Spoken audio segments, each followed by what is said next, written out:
Assalamualaikum warahmatullahi wabarakatuh. Perkenalkan, nama saya Revi Mariska dari Prodi Kewirausahaan dengan NIM 09105814200018. Nah, di video kali ini saya akan membahas tentang social entrepreneurship. Untuk lebih jelasnya, mari kita simak teman-teman. Yang pertama, pengertian kewirausahaan sosial atau social entrepreneurship merupakan suatu bisnis yang berakar pada pendanaan atau penerapan solusi untuk masalah budaya, sosial, serta lingkungan. Istilah ini adalah sesuatu yang mencangkup semua jenis organisasi swasta yang menggunakan bisnis sebagai sarana untuk mencapai tujuan yang disadari secara sosial. Adapun bagian-bagian social entrepreneurship terdiri dari 4 elemen utama, yakni social value, civil society, innovation, and economic activity. Tujuan social entrepreneurship memiliki peningkatan aspek sosial serta menerapkan strategi terintegrasi antara aspek sosial dan ekonomi sehingga performanya dapat diketahui dari kontribusi yang diberikan dalam upaya meningkatkan aspek sosial.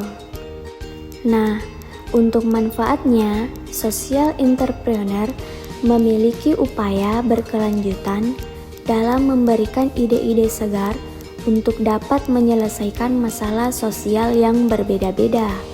Di sini, pemilik usaha punya peran penting dalam memegang kendali dan mempertaruhkan reputasinya demi bertanggung jawab dalam mengatasi permasalahan sosial. Adapun hubungan dengan organisasi sosial merupakan sesuatu hal yang dibutuhkan dalam pemecahan masalah sosial dan ekonomi. Karena social entrepreneurship sendiri merupakan bentuk dan pelaksananya sesuai dengan perilaku kebajikan yang diperintahkan dalam Islam. Seperti halnya kebajikan untuk membantu orang lain yang membutuhkan dengan memberikannya bantuan, namun tidak berupaya untuk mengambil kesempatan dalam kesempitan dengan tidak mengambil keuntungan sama sekali dalam bantuan tersebut atau ikhlas. Adapun hubungan dengan organisasi komersial, organisasi kewirausahaan berfokus pada peluang, bukan sumber daya. Pengusaha harus berkomitmen dengan cepat tetapi secara tentatif untuk dapat menyesuaikan kembali ketika informasi baru muncul. Proses komitmen menjadi bertingkat, membatasi komitmen sumber daya pada setiap tahap ke jumlah yang cukup untuk menghasilkan informasi baru. Dan kesuksesan sebelum lebih banyak sumber daya dicari. Organisasi wirausaha menggunakan sumber daya yang berada dalam kendali hierarki orang lain dan oleh karena itu harus mengelola jaringan serta hierarki. Adapun tahapan social entrepreneurship. Yang pertama, proses mendefinisikan tujuan atau misi. Ada aspek yang merujuk pada proses mendefinisikan tujuan atau misi. Misi adalah sesuatu yang harus dilaksanakan oleh organisasi agar tujuan organisasi dapat terlaksana dan berhasil dengan baik. Misi sangat diperlukan bagi anggota dan pihak yang terlibat di dalam organisasi tersebut. Yang kedua, proses mengenali dan menilai peluang. Yaitu mengenali dan menilai peluang merupakan salah satu aspek yang paling penting dalam menjalankan social entrepreneurship. Dalam kewirausahaan sosial, Peluang dianggap sebagai sesuatu yang baru dengan cara yang berbeda dalam membuat dan mempertahankan nilai sosial. Yang ketiga, proses manajemen risiko, yaitu dalam merealisasikan misi atau ide-idenya, seseorang social entrepreneur dihadapkan pada sebuah risiko dan tantangan.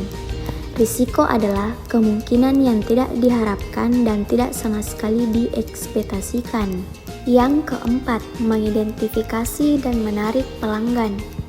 Konsumen atau pelanggan dalam kewirausahaan sosial sedikit berbeda dengan konsumen dalam sebuah bisnis umumnya. Dalam definisinya, konsumen adalah mereka yang ikut berpartisipasi dengan sukses dalam mendukung misi sosial. Yang kelima, proyeksi arus kas. Untuk dapat terus menjalankan kegiatannya, kewirausahaan sosial harus dapat memproyeksikan kebutuhan uang tunai untuk usaha mereka. Mereka harus memutuskan bagaimana mereka dapat memperoleh kas untuk kelangsungan usahanya. Tentu saja, tugas ini lebih rumit bagi kewirausahaan sosial daripada bisnis konvensional lainnya.